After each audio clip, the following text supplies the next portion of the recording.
Well, good morning and welcome to our July 6th Reparations Committee meeting. This is a listening session, so we do not have any items for action.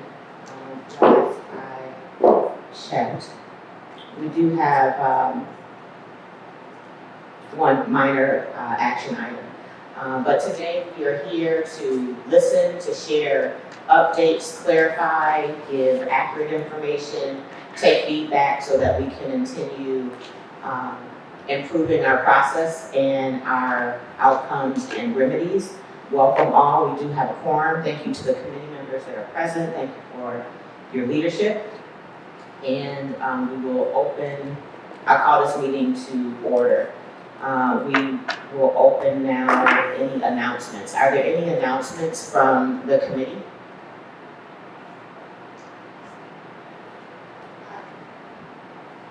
I have an announcement. Since our last meeting, we received, we've been in contact with the Buffett Institute at Northwestern, and they are doing a project on epistemic reparations. It's very interesting. They are looking at the Truth and Reconciliation process that went on in South Africa and the lessons learned, and trying to give voice to those harmed communities and see what that looks like. As part of their national, or as an international project, they are including our Evanston reparations process in that. They're making making some resources available to the Evanston community for our different projects of community education and outreach and listening. So that's very exciting, and I encourage everybody to keep an eye out for that. And as things begin to develop, that will be more information on our reparations website. Thank you, and I'll just add a public thank you to the Buffett Institute for applying for the grant that allowed them to be able to serve and support us in this way. That component of reparations work and reparative justice has really been outstanding. In the beginning of this work, there was some support by the YWCA here in town that was really appreciated, and this will allow us to continue the work ongoing with an incredible institution. Any other comments or announcements from the committee? Okay, we're going to move on with our listening session. And so we're going to take this time to hear from the community. I think before I do that, I wish we would have had the reports first, because we may answer some of those questions in the report.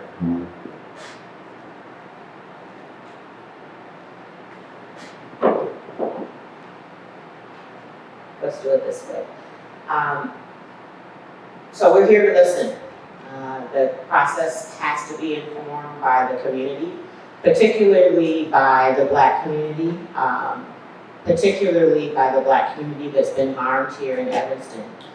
So we're here to listen, take feedback and questions, and we'll start with those that are in the room. We'll move on to those that are joining us virtually, and then we have some questions and comments that have been sent in ahead of time, and we will close there. This is a dialogue, so we, the committee, will answer questions, and staff, if appropriate, will answer questions to the best of our ability based on the information that we have and that of which we can share. And so we'll go ahead and start with Ms. Tina Payton.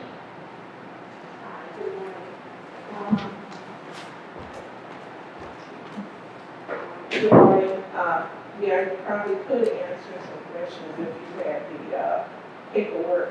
Of course, we just had a question about the money. How much besides the weed tax, how much donated, and how much is given from the city? Because from my recollection that the city council passed $3.4 million to take care of the ancestors. And I want to know what is the updated amount from all the other taxes besides the tax. Thank you for the question. I asked that we come prepared to share that. So Tashik, do you have the financial report with the real estate transfer tax? So to give a little background, Ms. Payton's followed this since day one, so she may be more informed than the average person.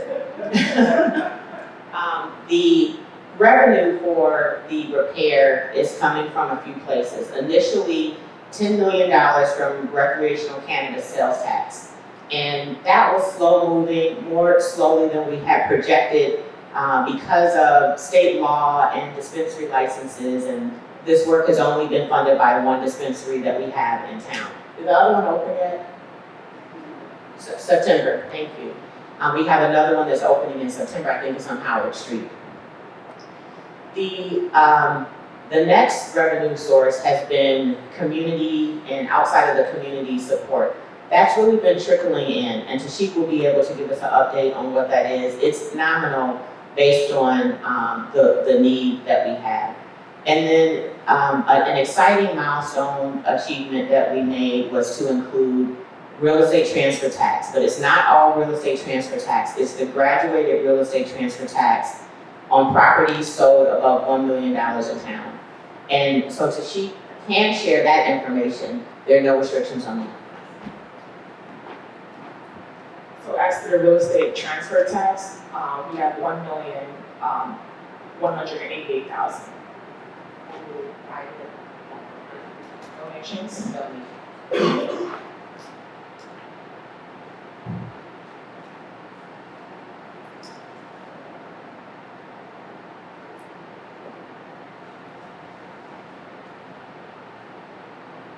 I think it is the same amount. We didn't have any new revenue.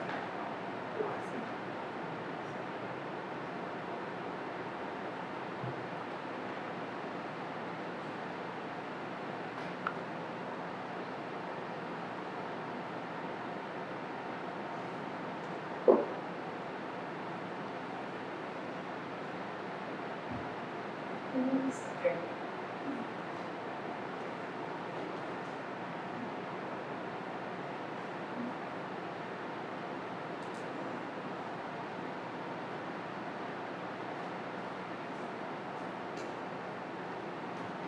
So that 43,000.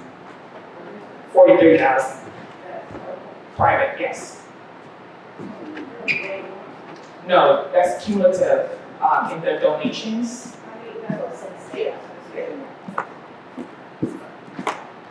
So anyone curious about that fund, you can send any contributions to the city of Evanston and just put reparations fund in the memo. And 100% of our reparations funds go to repair. It doesn't go to consultants or committee work or staff or any of these other things that you may be hearing about in other communities or concerned about here. We did take a committee action that our funding and revenue will go towards repair. And so to add to Ms. Payton's point about $3.4 million, what we did do was pass the graduated real estate transfer tax as a revenue source. We still have to collect it. So we are collecting it as real estate transactions above $1 million happen over time. So we are working towards that and expect that we can fully fund the ancestor group this year. It's a projection. But we are making incredible progress beyond the original 16. And I'll say that disbursement has continued beyond the 16, and that's in the staff report, so we'll wait until we get there. Ms. Payton, did I answer all the questions, or do you have any more?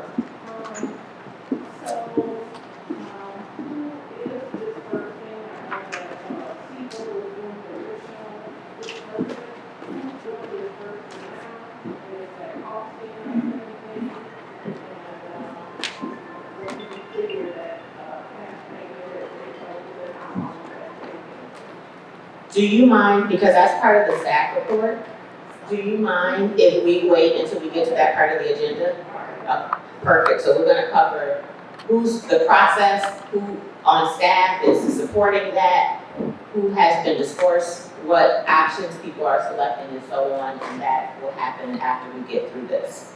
Are there any other questions here in the room?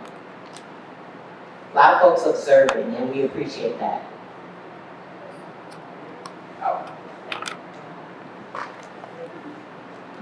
Miss Roberta Hudson? Oh, yes. Thank you. My neighbors have been asking me if I could here because I again started in the programs that were over 2019. And I've been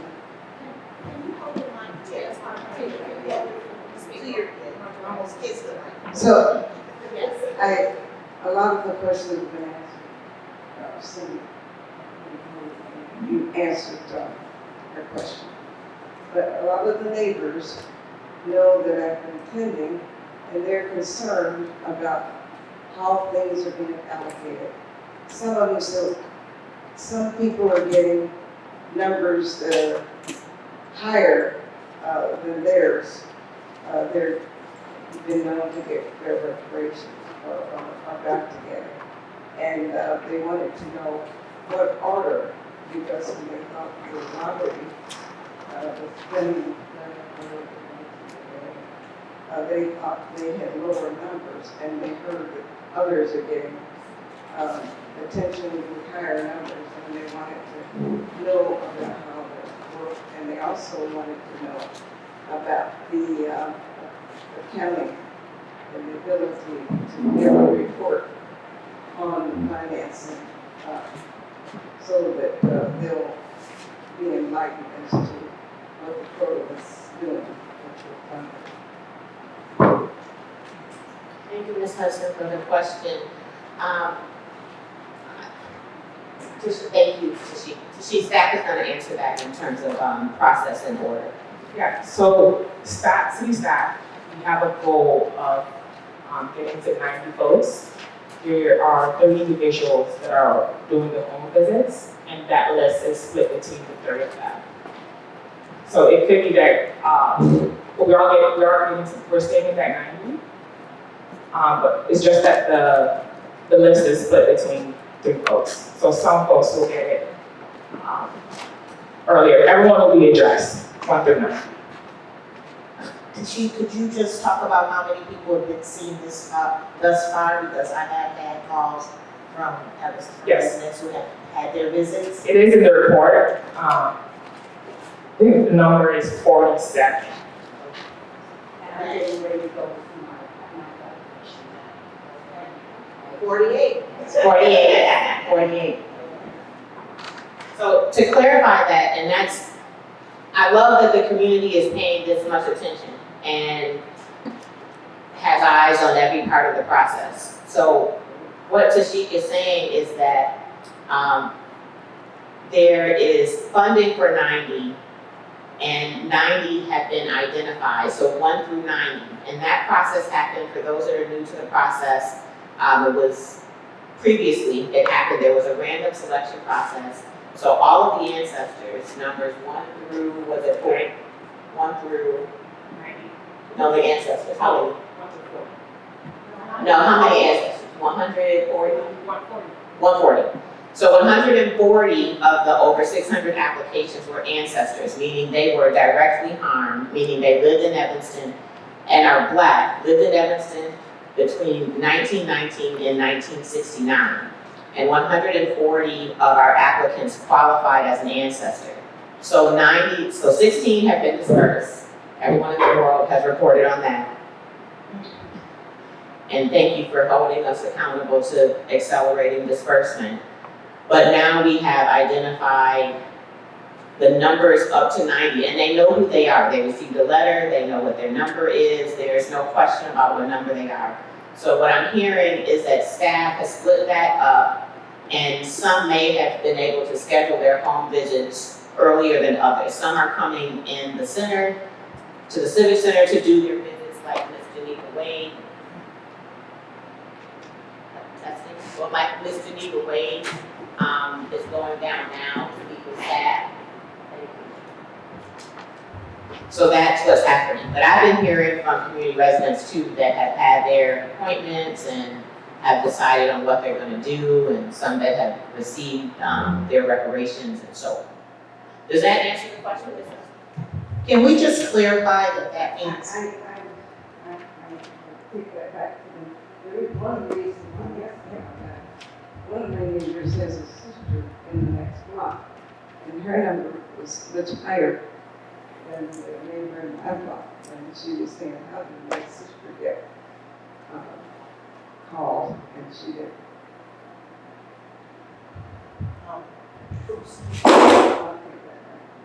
can we just clarify that that is 90 in addition to the 16 that we're seeing? Correct. Okay, so that means that 106 ancestors will be receiving disbursements? Okay, I wanted to make sure. As soon as staff can work through the list. Yes. And so, Tishi, do you want to give us a little understanding of staff? I know that we have a library staff that is on the team, and There's two staff members, Taisha Nix and Carmen Franchello. Carmen works at the library and she assists with the application process in November 2021. And then Taisha Nix, she works with the summer youth and she's been brought on to help with this process. And then there's Director Thompson. So there's 3 individuals. The list is divided amongst those 3. It depends on their schedule. So it could be that some individuals, some city staff members are getting to folks faster than others. do we have any information on if the community is opting for the home visits or most coming into the Civic Center? Yes, there's a chart in the, Okay, we'll get to that. Yes.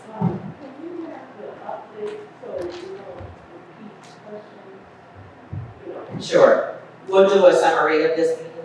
Is that what you're saying? The update, so what attorney Cummings or whoever has to say, because maybe they'll answer some of these questions. Okay. Well, let's do this. I have a lot of questions all the time, but maybe they should be answered before I say them. Perfect. How many questions do we have online? Is this it?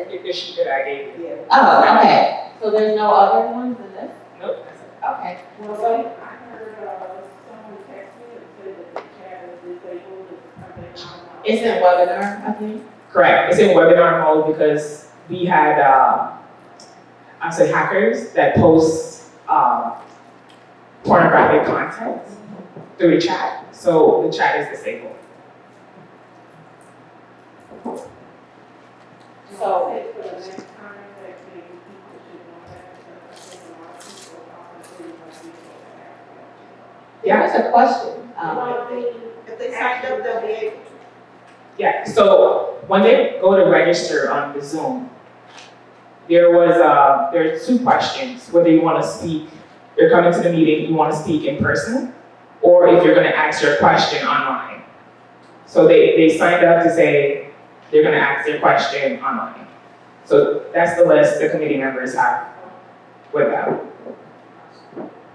So there's very few, and some of these are just statements. Can we just run through this? And then when Tashik and Attorney Cummings and even our city manager, Luke Stowe, is here, once they give their remarks, we'll still have more time for Q&A because we haven't had a lot of questions. So I'm going to work through this with the committee and we'll each take a question. I'll start down here with Committee Member Lockhart. Oh, you have it, so thank you. This question is from Mr. James Hartman. Why do we need to give money to someone else who really never earned the money? I'm not sure. The second part. Oh, Air Force slogan, never given, always earned. Maybe that's just a statement, it seems to be. Actually, I would like to I'd like to respond to that question because I think that this is a critical part of reaching out and educating the community about reparations. Reparations is repair for past harms. It's not a gift. It's not like a lottery win or a prize. We're reaching out to groups who experienced harm in our community and were never made good, in those situations. It's a stark example. We're talking about people who, for the housing program, experienced redlining, couldn't get zones. They were taxed. The Black Evanstonian community was taxed just like the white Evanstonian community was taxed, and various people of color. And that revenue was used to build amenities and refurbishment, things to which the Black community was excluded from. If you think about it, that's but one example. There are many housing financing programs and things like that, the redlining program that African American Evanstonians were excluded from.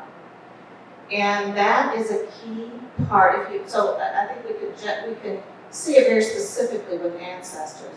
But moving forward, if you talk about building generational wealth, those families were excluded from that process. I think if you've had the chance to look at the big payback, and I promise not to talk too much, but it's really striking that we have the footage there, and I wish that my fellow committee member, Mr. Carly Sutton was here, whose family had the direct experience of their home. Can you imagine this? Being lifted up out of the ground because it wasn't an area that they wanted to reserve for white Evanstonians and moved within that redlining district. Can you imagine your home lifted out of the ground? So this is repair, it's not restitution, I shouldn't say that, but it's a form of reparations for past wrongs. It's not $25,000 of the housing program, as an example. It does not restore this family. It's not restitution. It's not like proper damages for that harm. It is a measure of atonement. And I want to say that Black Evanstonians really are owed, well, this is not a prize, they're owed thanks for participating in the program and allowing an opportunity for the entire community to move toward healing. It's a painful process for those who have been borne the brunt of anti-Black and racist actions. And it's healing for all of us to have people involved in the process and begin to move forward. No one's saying it makes whole everything, that the housing program of $25,000 is like, here, take this good and go away. We're not saying that. I don't think Evanston's saying that. We're trying to move forward with some repair in our community. Let me just add something to that. You can learn more about those details at thecityofevanston.org/reparations. We have a harm report that was produced by Shorefront Legacy Center, led by Dino Robinson, his colleagues at the Evanston History Center, including Dr. Jimmy Thompson. So please do read that report if you have a question like why someone deserves repair. I encourage you also generally to become more familiar with the work of Shorefront Legacy Center that really details Black history in Evanston.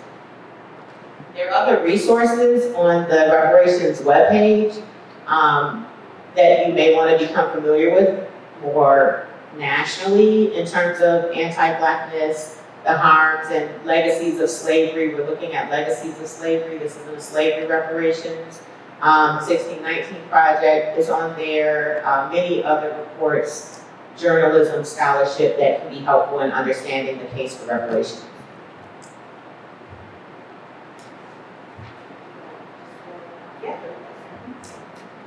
Our applicant, this is from Ms. Hazel Dixon. Our application is currently being accepted for the program. So the application for the first phase of our housing redress program is closed. There are other programs underway, education, economic development, community healing, and the housing committee is still under discussion. So the whole program is still in formation. There will be opportunities to apply for some other prongs of these programs as they are rolled out. This is from Rosalind Mickens. How's the race benefit legal in the light of SCOTUS decision on affirmative action in college admissions, which is going to, well, it ends there. I'll respond, and then I'm going to ask our corporation counsel, Nick Cummings, respond. You have a mic? Perfect. So I'm just going to actually ask that our corporation counsel respond. Good morning. First and foremost, the restorative housing program is not an affirmative action program. So let's just start there. Also, it has nothing to do with college admission. So those two things make this highly distinguishable in terms of what Evanston is doing. But beyond that, the program has always been designed to try and withstand the highest level of scrutiny by the Supreme Court, which is strict scrutiny.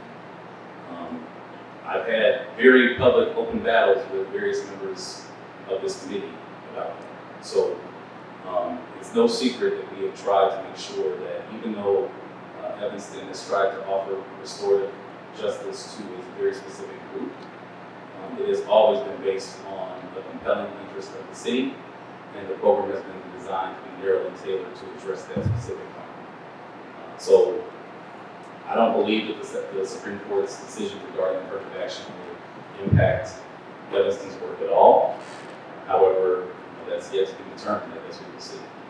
Thank you. Are there any follow-up questions to that? That's an important question. This is Council Member Reed here virtually. I just want to say that also, I think it's important, Council Cummings said right on my head, I think it's important to know that our program in many ways has a race neutral component to it, which I also think protects us by allowing us out that folks are eligible for the program even regardless of ancestry, racial ancestry. I'm going to move us. If they face housing discrimination. I'm going to move us past these statements so the committee members can answer questions. Stephanie Saunders, thank you so much for this comment. She says, I just want to thank the committee for all your hard work. I understand your commitment to the task, and I'm grateful for you. Thank you on behalf of the committee and the staff and all of the volunteers supporting this work. And then we have someone that is updating their address. I hope the city staff got that. And then we have Pamela Tate is sharing a resource, I'm assuming Central Valley Reparations or council. Why is it necessary to resubmit ancestry documentation previously submitted and accepted directly from the parent?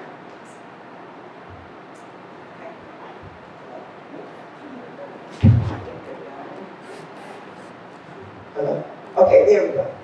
Why is it necessary to resubmit ancestry documentation previously submitted and accepted directly from the parents? I think I can answer that question. So we're going through the direct descendant verification process. So the child of the parent has to, even though the parent is an ancestor, we don't know that. So when we ask the child to show proof of their direct lineage to the parent. So that's why we ask for that information. And we're still going through that process, so that's why the question comes up. So I believe that, I get why you need to have documentation from the descendants, but, can't hear you. I get why you.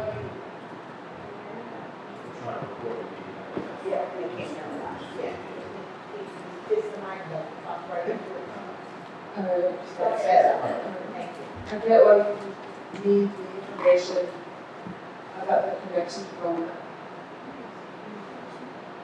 the child to the, Ancestor, the parent. right, but, beyond that, like the grandmother, it was asked to show the grandparents' connection to the parent, and then further down, that makes any sense. When all that was submitted, and it shows the parent to the child, if that makes any sense. There's 3 levels. Level 1 and level 2 were already demonstrated, and then level 2 and level 3 was submitted. It needs to be resubmitted? So I'll have to take a look at your application, Okay. but if there was a document missing, so if the child submitted the grandparent, they have to show the lineage from their grandparent to the mother to the child. But I can take a look at your, Okay. what took place. And it's always we want to verify, right? Anybody in construction knows you measure twice, you cut once. So us asking is just to be sure and it's safe because things have changed. Maybe it isn't really you, I know you, but people submitted documentation, now we're verifying that documentation. So please be patient when we ask for something, again, because we just want to make sure we're doing it right.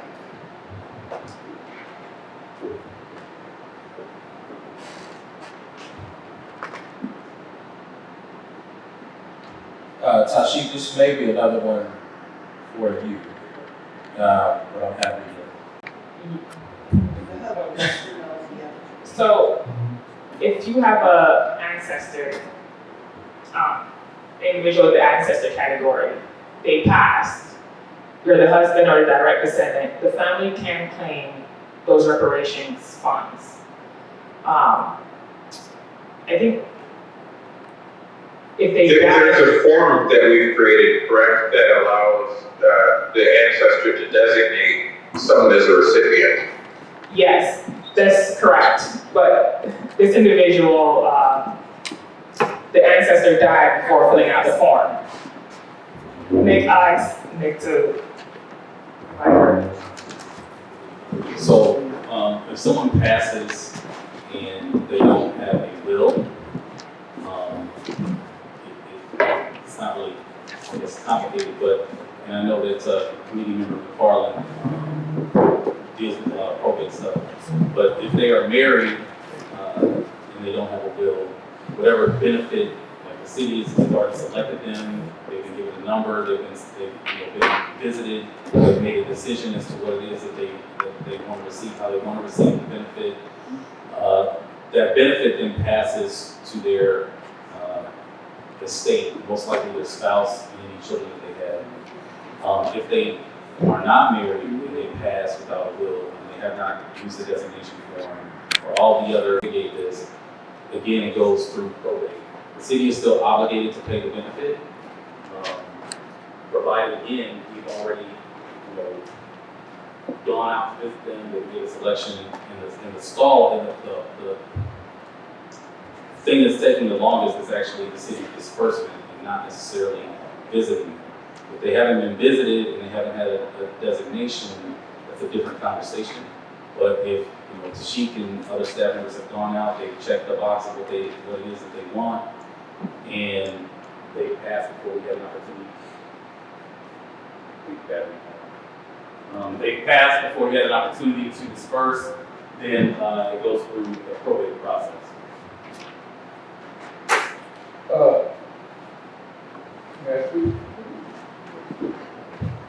don't really think I needed to think.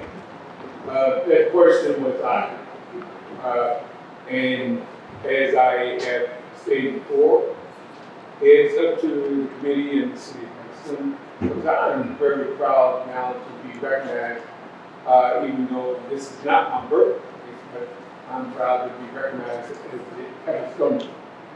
My wife and I, we did track everything together. And so I was concerned because I sort of like nudged her into getting involved in the recreation. She said she didn't want to feel like a puppy running up around the table and crumbs being torn off her head. She's willing to get out here all, which she did, and so did I. But I tried to convince her that this is a start of trying to solve some of the ills that we, as a people, as a race of people, from colored to Negro to African American. How do you want to identify us?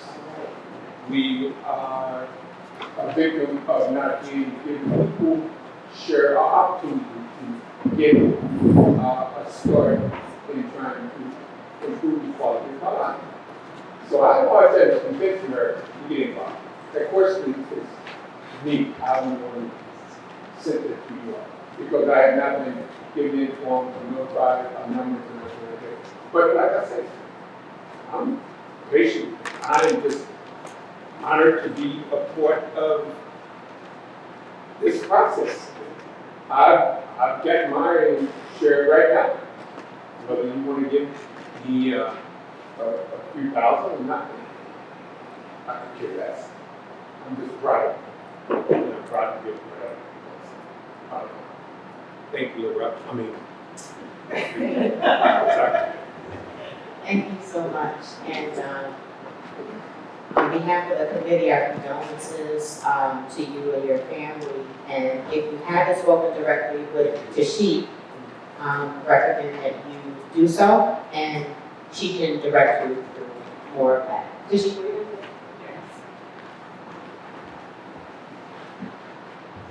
I was gonna say, I know who you are, and I know your wife.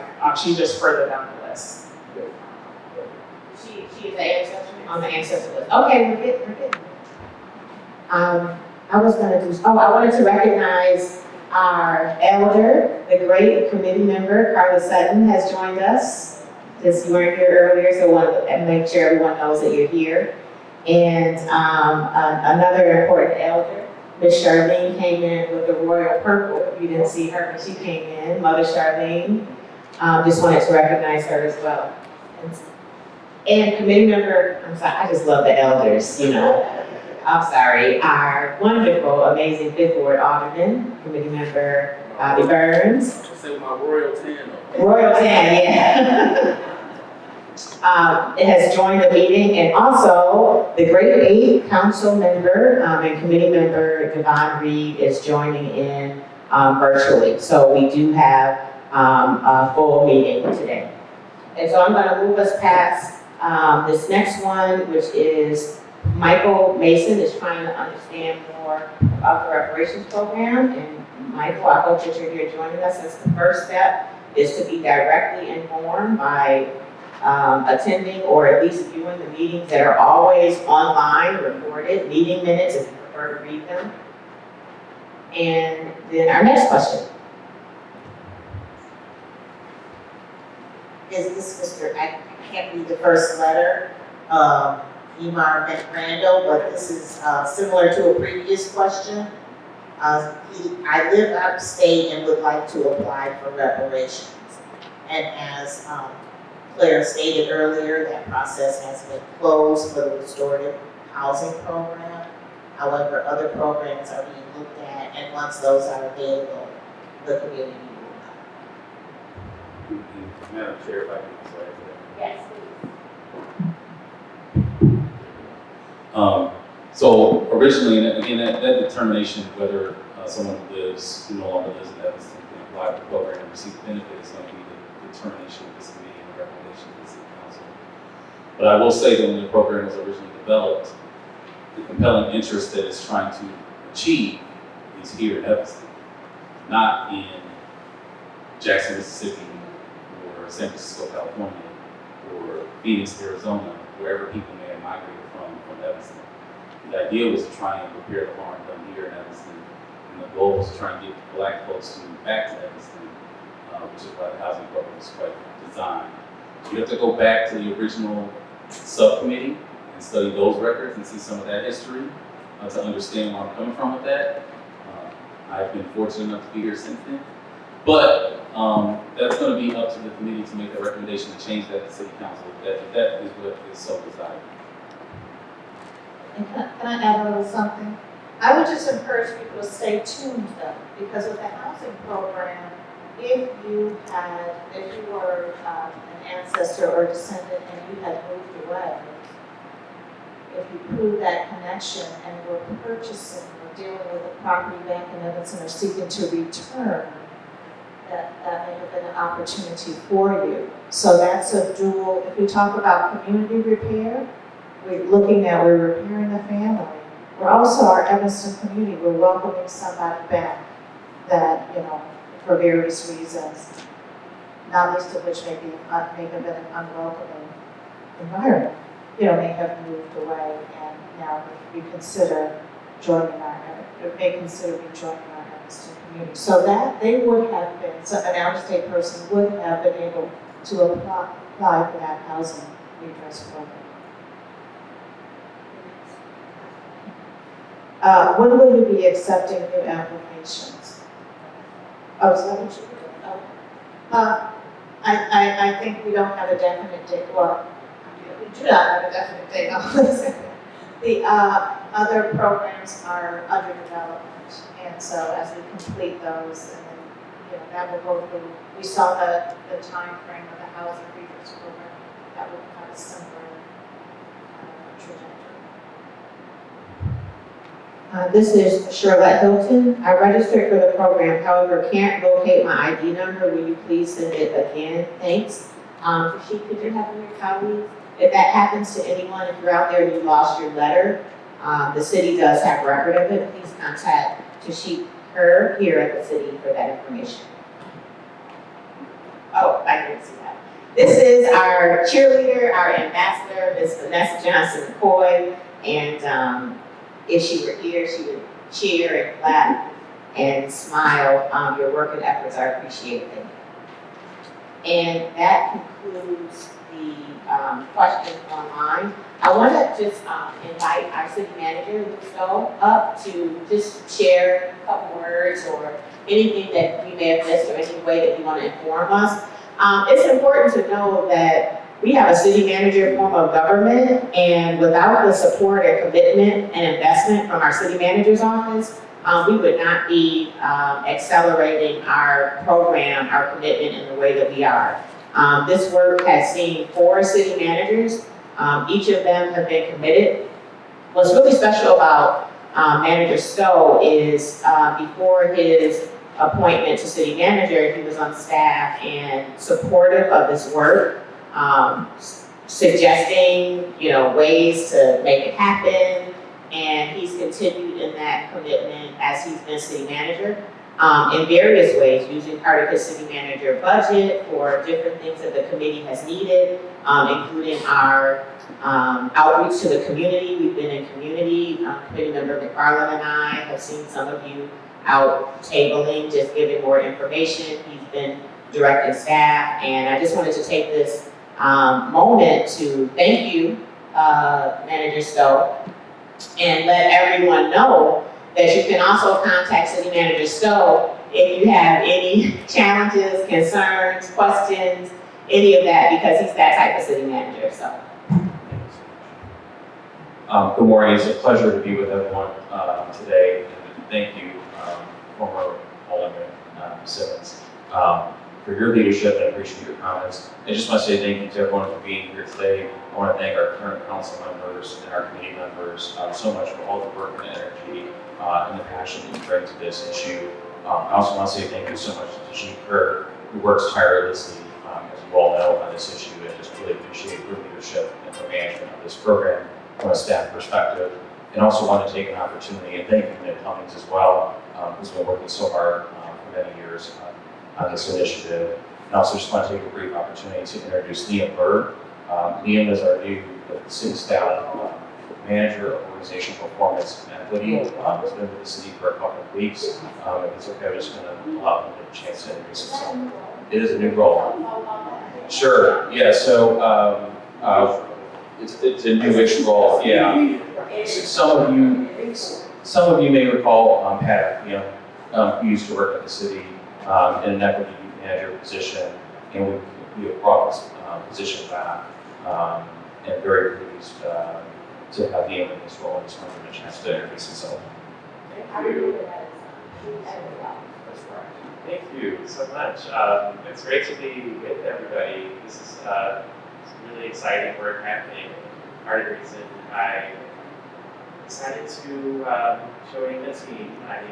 But I have been working over at public schools with the Office of Equity. I helped found that Office of Equity framework. I'm really excited to be here to meet with you, to listen, and figure out how institutionally we move forward with equity work as a city and continue to be that model. So expect me to be bugging you soon, maybe picking up the phone to call you, but I'm here as a resource. So please do reach out if you want to connect.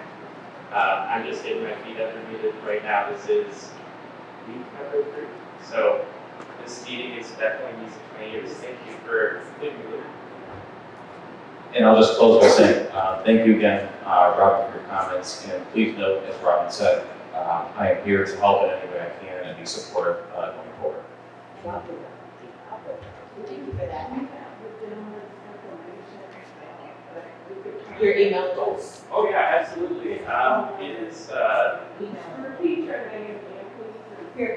Oh sure. Okay.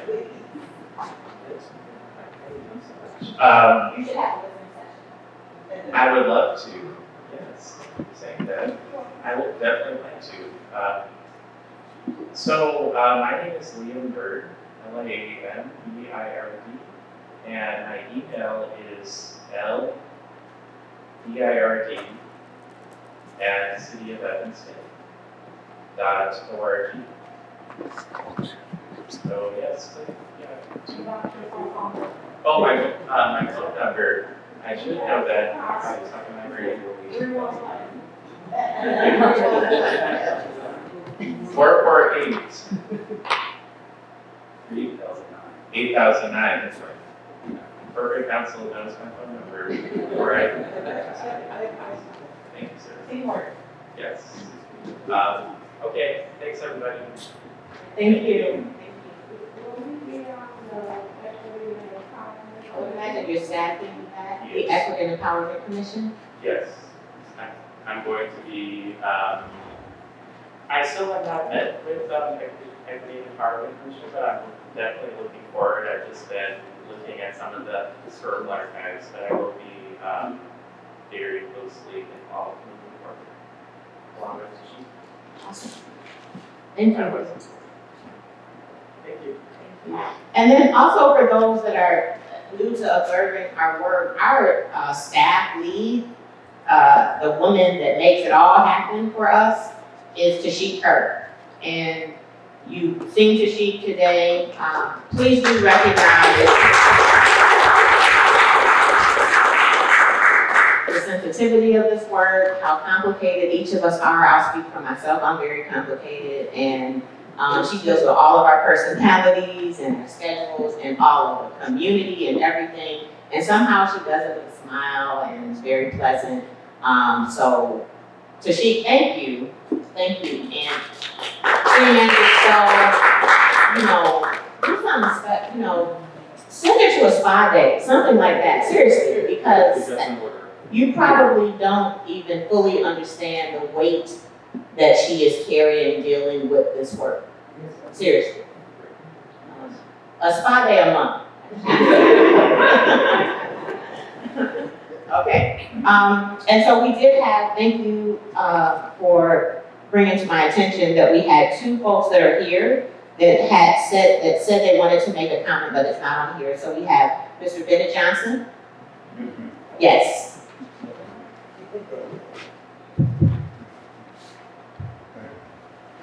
I have a document here that some of the council, some of the committee members have already. But I call it the freedom plan. One of the assumptions that's made in what we're doing now is that the city and the government is controlling this process. I believe that we are doing the same thing that we've done in the past, downgrading the ability of black people to do things for themselves. So, number one, the money should be given to 3 entities, in my opinion, that are independent of the city. The city has representation on the board, but they have no control of what they're doing. Number one is what we call a real estate investment trust. In other words, this is an organization, like a corporation, that provides equity, mortgage, does whatever it needs to do for housing. Now, I've done this in the past. We did it some years ago with the first black real estate investment trust. But that's the concept for housing. It would be independent of the city. You would have what they call, to control it, a voting trust. In other words, there's a board that controls what happens in the particular entity, so that nobody can come in and take over or destroy or manipulate what's trying to be done.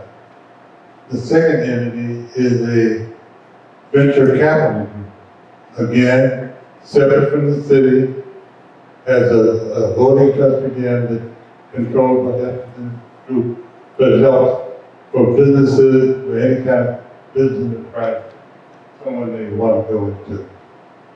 The third entity is a not-for-profit fund that does health, school, education, and welfare. The health part, of course, we understand anything to do with it. If you want to go to school, get doctor, nurse, to get help. If you want to pay a medical bill, whatever, just give it with that. The education part, the same way. Go to school, scholarships, build schools, whatever. Anything you do with education, that's not the problem. And the third part, welfare, if someone wants to buy a car, or just wants to spend the money, you allow them to do that. And in order for there to be real healing, you have the truth and reconciliation in it. That does nothing but listen to the stories of the problems that people had, the thought that other people had as to why they belong to a privileged group, so that people have a chance to vent and repair. This was done in South Africa, and I think it would be very helpful for us to do it here. The entire point of this thing is that the control of what the money should be just given. But first of all, I think it's totally arbitrary to cut off this claim in 1969. 1969, they were still discriminating, and black people still being hurt. So what are you talking about? It's insane. The amount of money, of course, is too small. For example, in San Francisco, they voted $5 million a person. That's what they voted. No, they won't be able to do that, but that's what they voted. So the concept is that not only were you hurt financially, but you also hurt personally. In other words, some people never got over being discriminated. I still remember when I was 6 years old, when we couldn't go to Arlington School, we had to go to Noy. And so, I mean, 6 years old. The point I'm trying to make is that I think it's very important that Evanston has taken the lead. I think it's very important, all the work that's been done up to now. It's very, very helpful because we are leading again to showing the way. But I'm saying that we should realize that if we don't let black people control it, if we don't let black people control it, we're still doing the same thing we've done in the past. The other part of the identity is that not only will the government be involved, but there are bona fide, well-intentioned, wealthy white people who would contribute to a real estate investment trust or leave money for a not-for-profit entity. In other words, we're talking about something that not only will last for the time the guy goes to the store to buy a new pair of shoes, but it would last for a long time because other corporations would be interested in getting in a business deal that make profit, that will profit, which makes profit. So that's what I call the freedom plan. I gave it to Sheikah and she can pass it out when she has copies. But that's what I think should be done. Thank you, Mr. Johnson, and I mostly agree with everything that you said, mostly everything. And your presence and almost 100% participation in our meetings with your freedom plans, I think really has inspired our breakout into working groups. And so I hope that you are participating on one of the working groups so that this can be thought through more so over time and we can get closer to your vision for the freedom plan. I just want to make a couple of points. One on it's also descendants, so those that not just 1969. So I would qualify for reparations, even though I was born after 1969 as a descendant. So I'm going to put that information out there. It's descendants, it's direct descendants as well. And then in terms of like comparing other plans in other cities and states, I just ask that we be careful not to do, I mean, there's capacity issues, one, budget issues, two, there's different harms in different communities, and then there are goals, and then practice and implementation. And so I really appreciate that we're doing work that is being implemented, that folks are actually receiving repair, and I want to talk about how saying yes to repair and issuing those first disbursements and having a city that's committed to it is a benefit. It is a public benefit to the community. That is helping Black families, it's helping the entire community. And our new chief equity officer is probably one of 10 brilliant people of color, mostly Black. I'm not even sure yet. But either way, we have had so many people that I've met, talented, incredible, skilled, that have come to Evanston and brought their gifts and talents because of our commitment to reparations and them wanting to be a part and contribute. So there's been a lot of public benefit happening from the work. And Mr. Johnson, I just want to thank you for remaining hopeful and patient with us and your continued leadership. I'm more than patient. I'm very grateful to what you've done. And I think we can devalue or value the contribution that you made to this country. But this was the first thing done. And that, as I said, it's going to you're considering all over the country now. And I think that's more than important. The other thing I want to say that I have to mention, the Community Alliance for Better Government has enjoyed this concept. Thank you. And then we had Baxter Sweeney. Oh, that one. Okay, and with that, we. Oh, there's more on that? They're online. Can you call them out? So, Charlie Pryor, Kevin Brown,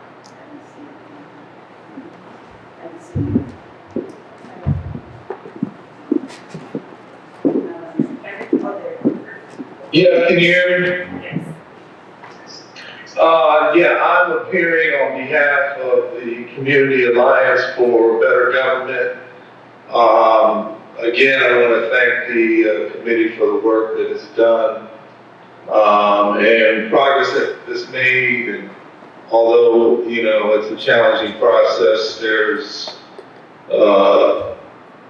challenges, but in that regard, I'm appearing to support Ben Johnson and his plan, and wanted to speak as a board member for the Community Alliance for Better Government in support of the Freedom Plan put forward by Ben Johnson. So thank you for the opportunity. Appreciate his comments and appreciate the work of the committee.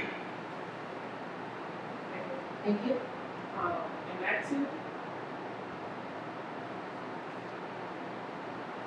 Yes. Can you hear me? Yes.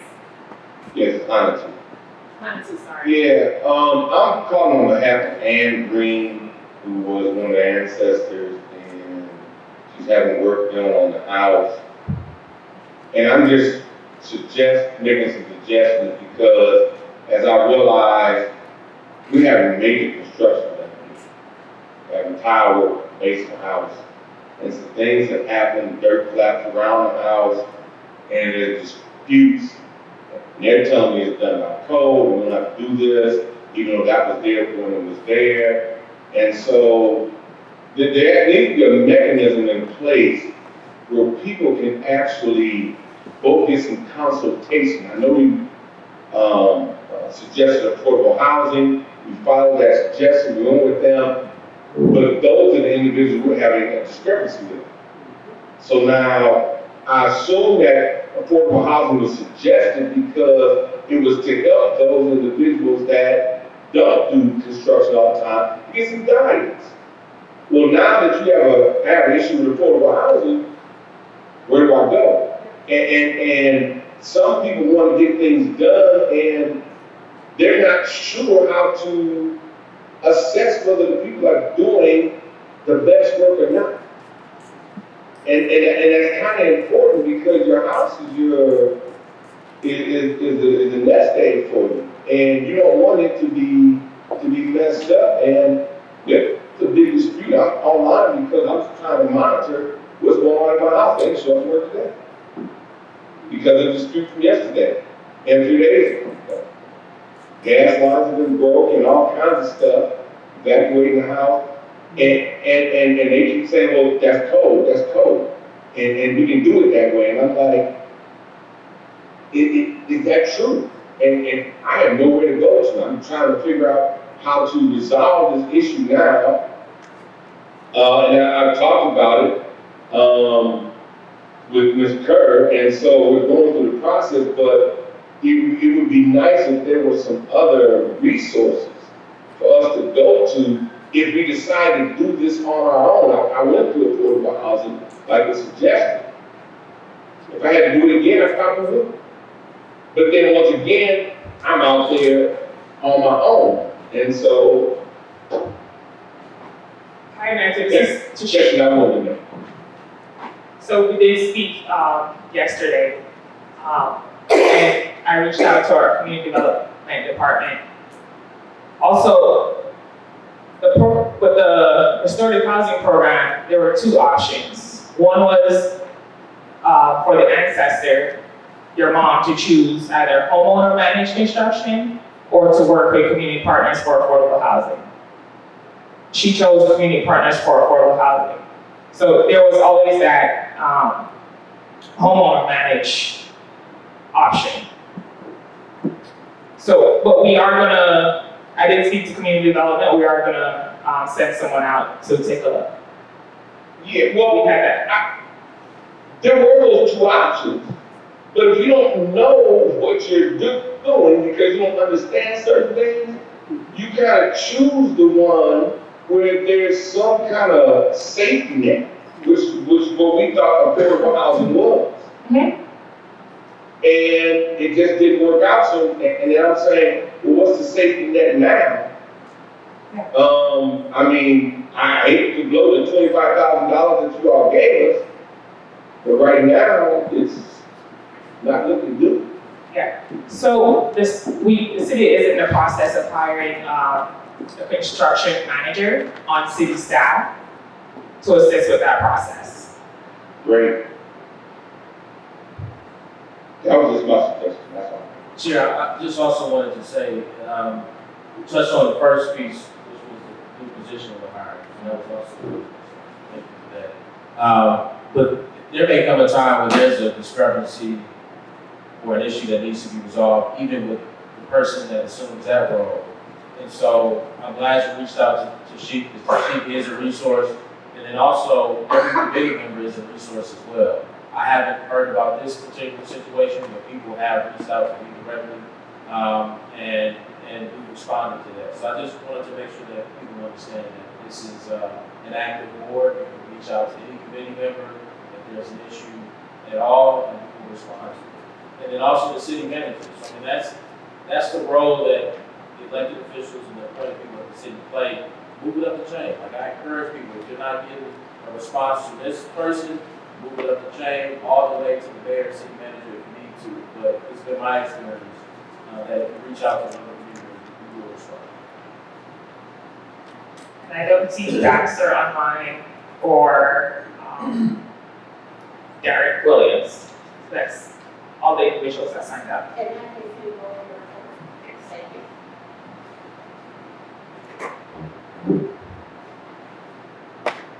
So I provided the committee with an update on disbursement that have taken place so far. So city staff has met with 48 ancestor recipients. And if you look on the agenda, there's a breakdown of the recipient selection. So 8 individuals have chose cash benefit, 13 home improvement, 10 mortgage assistance, 4 mortgage assistance and home improvement, 1 mortgage assistance and cash, and 13 home improvement and cash benefit. So individuals can split how they want their benefit. And touch how many people selected homeowner management, I think it's called? Yes. You have that number? So 13 and 13 is 26. There are some that split it between home improvement and cash. I meant the ones that Oh. for management as opposed to having Secret account. conversation. So I didn't break that down, but I could give you, get those numbers at OSC. Okay. Thank you. I would add 10 recipients that have informed staff that they need additional time to make their selection. They're gonna be with their family, and sometimes when we're doing home visits, they want their family members present, so they just tell us to hold off. Good morning, everybody. I'm really pleased to be here this morning. I have a few issues that basically I kind of got a report together to bring to you this morning. The first thing, you at the last meeting, you asked me to put Pam Howard's eulogy tour on the calendar. I have been in touch with him. I have a friend who works with Pam, who also knows Pam, and we don't have enough material for them to really promote anything.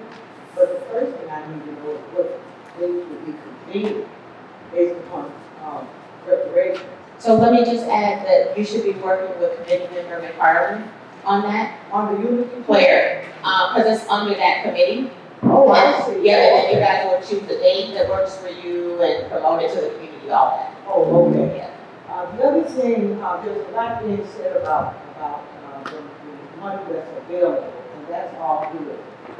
But I also want to put out in the atmosphere that there are tens of thousands of inventions that black people made during slavery and after, that they have no money coming from. One way or another, they've been eased out of position, forced to sell. And the lottery, that used to be policy. And I remember when I had my great uncle had 3 policy wheels, and when the mafia started to take that, my uncle, who had been a policeman, was kidnapped. So I'm just saying this because if we could also not lean on just what's available, but encourage some of these young people to take up this course of action. We should get a percentage out of every lottery. The lottery is policy. And I feel that that's just as big a slap in the face as what happened in Black Wall Street.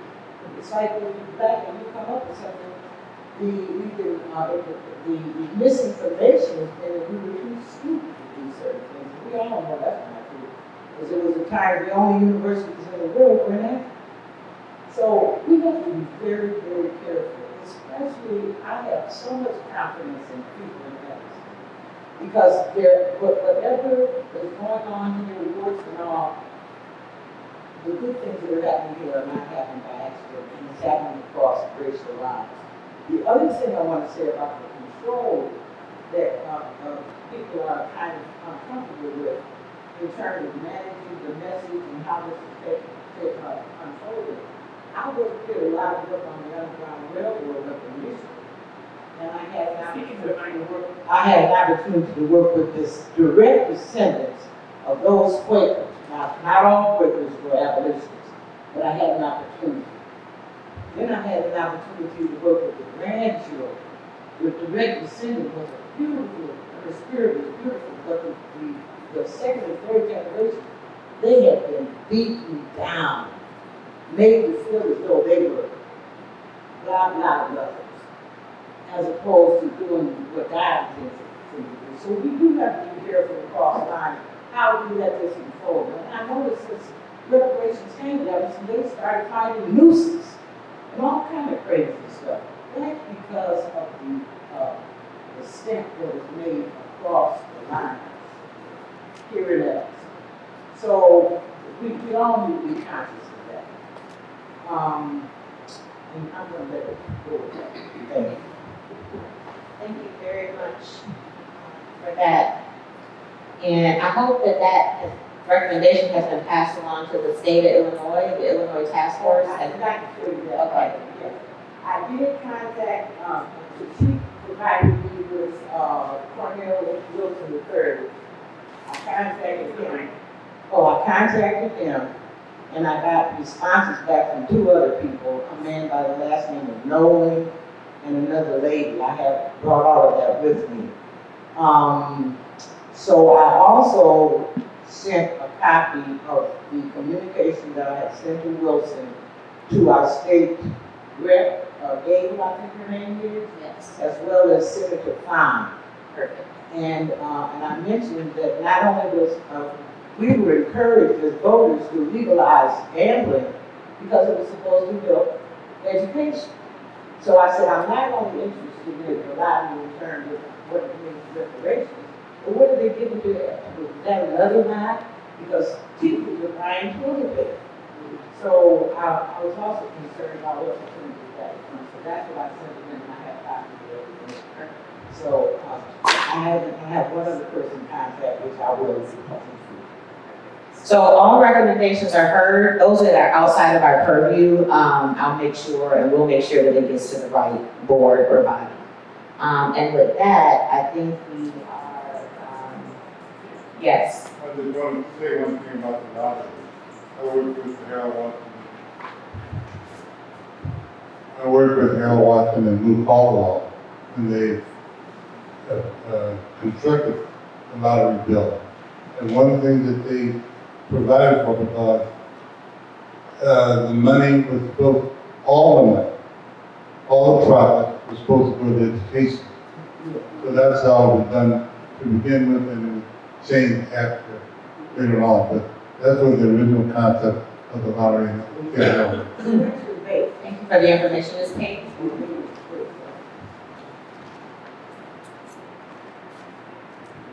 Okay, so, I don't know, my question was really for Attorney Cummings. I see he's left, but, about the cash payments. So we were supposed to have an update at this meeting about, the taxes, and this money that people receive will be tax exempt. Do we have any follow-up information of that? So not at this meeting, but next meeting, I can put it on the agenda. Okay.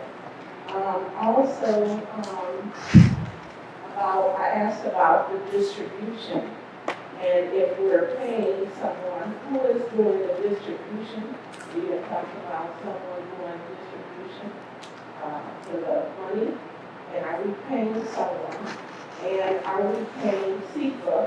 Because I know that they had come before the committee asking for money. And how is that? I mean, how much are you paying these people, and where is the money coming from? Can you explain the staff, this first? Yes.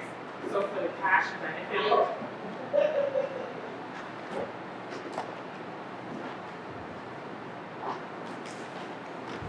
so for the cash benefit, city staff is distributing those payments. So I enter the invoices when a recipient select cash. And we just issue a check, the city does that.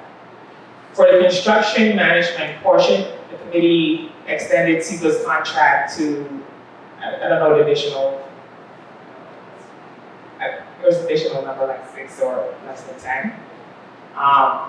They can only do 1 month, and they did, so the city manager still enables city staff. We are paying SEPA $1,000 to administer the construction management benefit. But they can only do 1 month until our person is hired. What is 1,000, 1,000 per? Per, yes. But, Ms. Payne, that's city manager funds, it's not coming from reparations. Or another fund. Contingent, yeah. Yeah, there's another fund, it's not coming from the reparations fund. Okay, so I have 2 other questions. As always from the beginning, I encourage that the money be held in a black bank, an interest-bearing account. Is that being considered at all? Or why are we still having Evanston Foundation holding the money? Well, that's 2 different. I think you're referring to the, yes, Reparations Stakeholder Authority. That's completely different from the city. That's not city money. Who is holding? Well, to get to the heart of the question is really about there's some confusion about the Evanston Community Foundation, but the heart of the question is, the money that the city has for reparations, why is that money not being held in a blackout bank?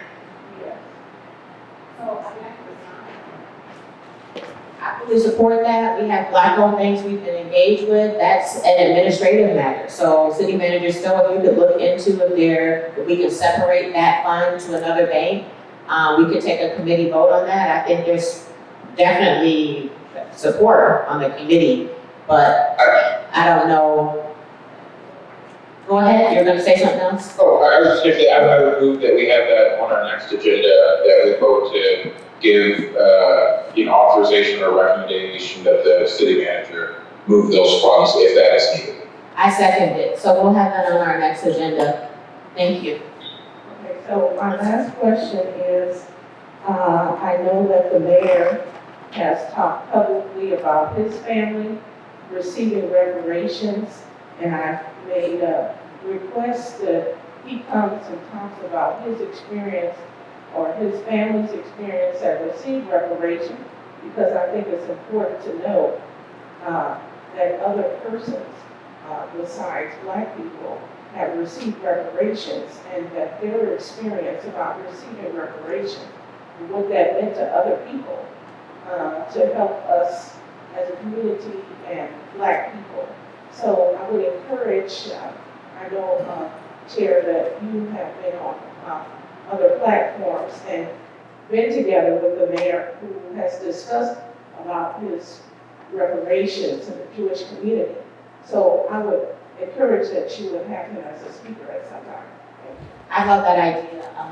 Tashik, if you could maybe check with the mayor's calendar for our next listening session, if he could maybe open with that. Okay, thank you. Which we have every quarter, so we do this every quarter. And we have a final question here. I first want, this is the first time I've really come and sat in on any of this, and I'm very grateful for all of you doing. A huge work. I didn't even realize when I sent that question that it would be read aloud.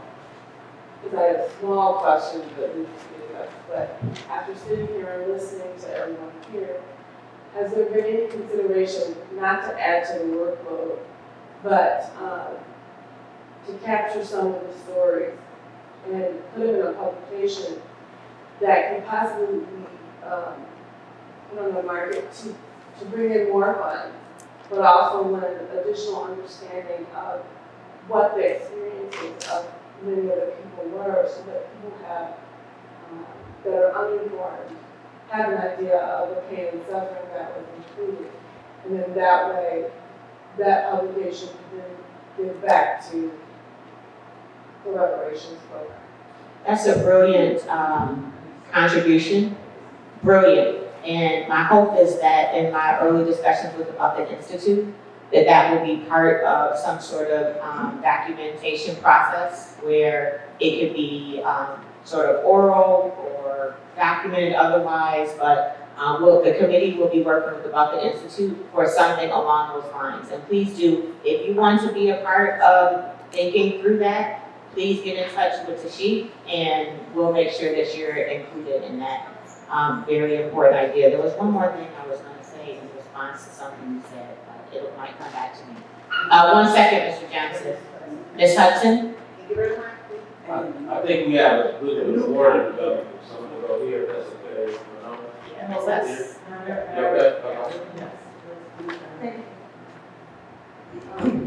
Thank you very much. This is, I guess, in the future, but to me, reparations, I know we're starting with housing, because so much discrimination is being done there, including our house. But to me, reparations should be about helping the community to be successful in business, in contracts, where the money will grow, where we aren't doing it just for a need, for one thing or the other. The money should go back and grow, and the reparation fund should be a fund that will generate wealth for the community in more than one area, especially in education, in business, and business contracts.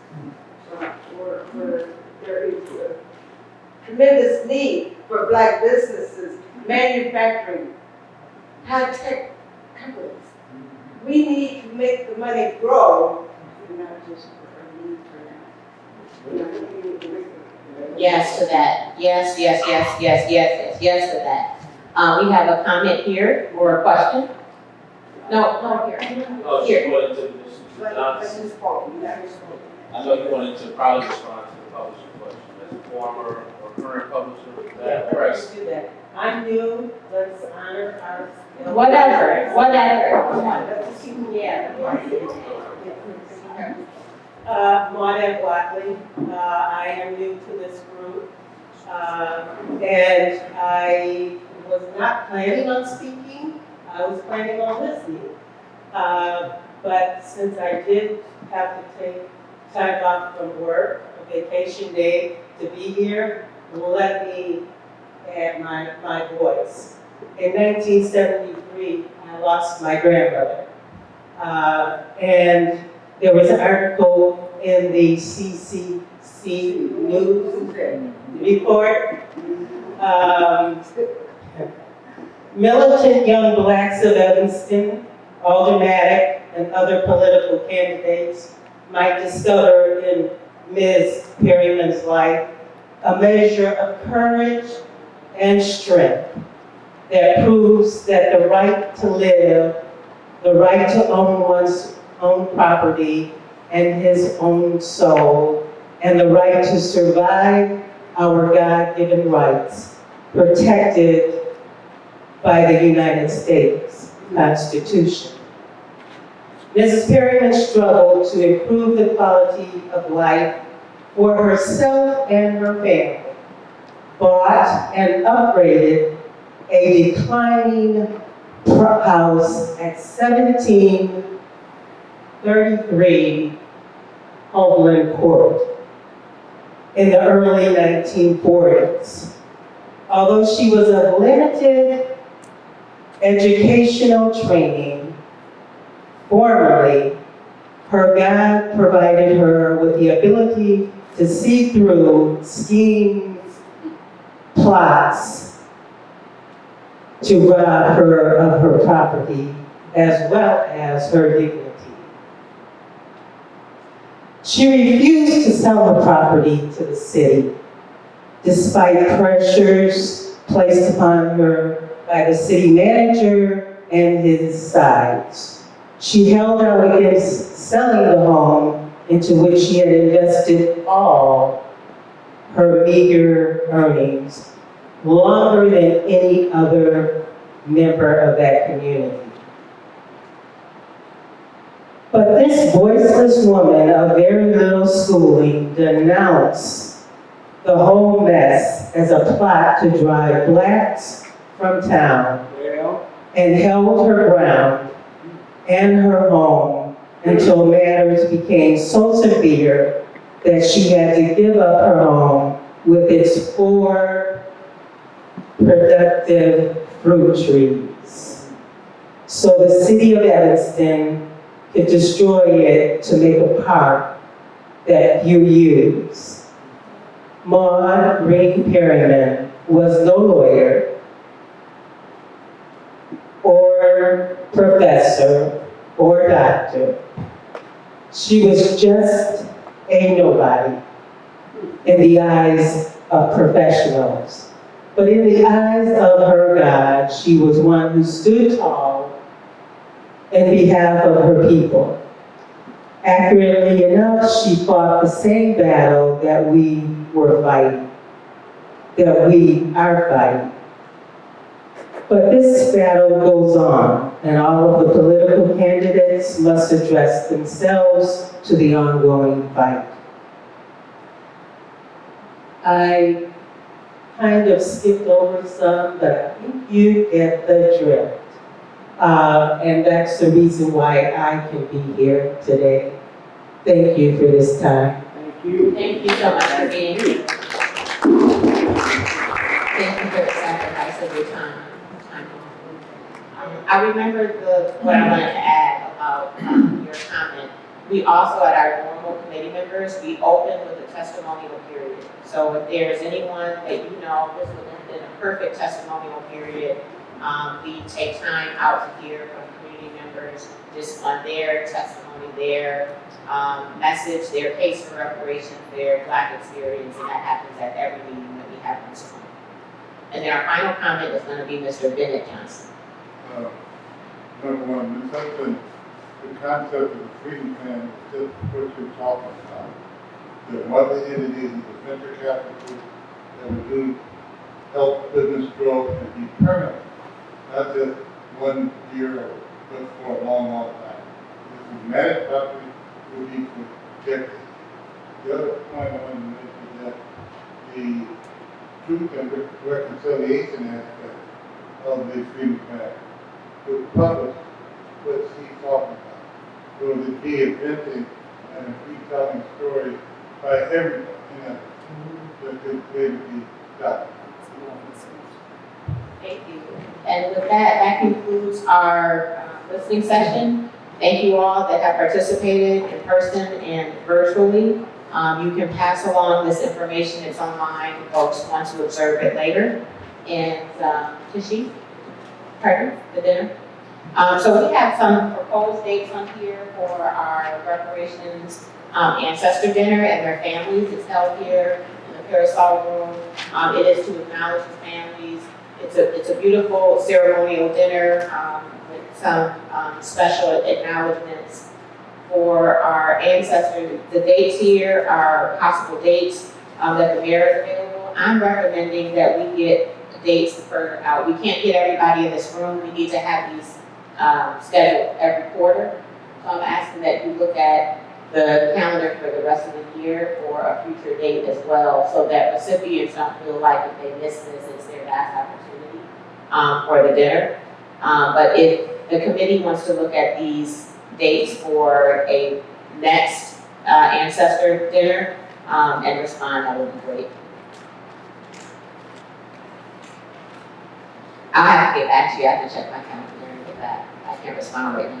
Is there a majority availability on this? Because everybody may not be available for everyone. We can't keep putting these off. I'm very disappointed that we're just gonna be having another one in August and not sooner. But don't let me hold up the date. If there is a majority here on the committee right now.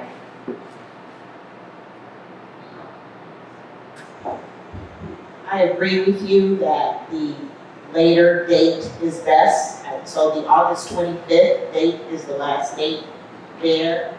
And I think that in order to give enough notice to all parties involved, as well as coming up with a date in the next quarter so that there's an option. If our recipients cannot attend in August, that they will have another date to look forward to. Appreciate that. That's in complete disagreement with me because we will be having one this month actually. So, but either way, is there a majority date on the committee? Committee member Lockhart is suggesting the 25th. Okay.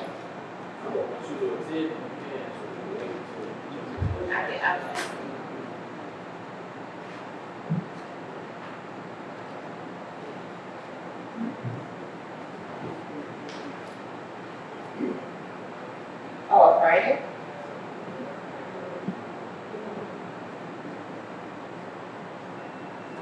Perfect, I only have one meeting with the sheets. We can recess. Okay, so we have August 25th, and then at our next meeting, Tashik will propose some additional dates for the, that include the mayor and city manager's availability for a future date, so that we can share that information with the families alternatively. And that is the conclusion of our meeting. Have you properly adjourned? Was there further business before us? Wait 1 second. I forgot I did ask that we actually close with ancestral acknowledgement, and then Councilmember Reed, if you could adjourn the meeting. With great humility and deep gratitude, we honor the strength, endurance, and sacrifice of our Black ancestors. We honor those enslaved African people whose forced labor was exploited for generations to help establish the economy of our region and of the United States. We honor those Black ancestors who persevered despite the discriminatory laws and practices that created a racial caste system, legitimized anti-Black racism, and continue to plague our community today. It is only by recognition and understanding of these errors begun during our nation's origins and continuing today that we can hope to correct our path. We acknowledge that this exploitation of not only lives and labor, but of our humanity. We grieve for those Black ancestors who, despite their contributions to this city's wealth and freedom, were never recognized, fairly compensated, nor allowed to fully realize their own sovereignty. Because of their work, we are here and will invest in the descendants of that legacy. And through this process, we work to repair some of the harms caused by the city of Evanston. We also hope our focused attempts at reparation will serve as an example to the United States government and prompt other institutional accomplishments to begin the process of repair.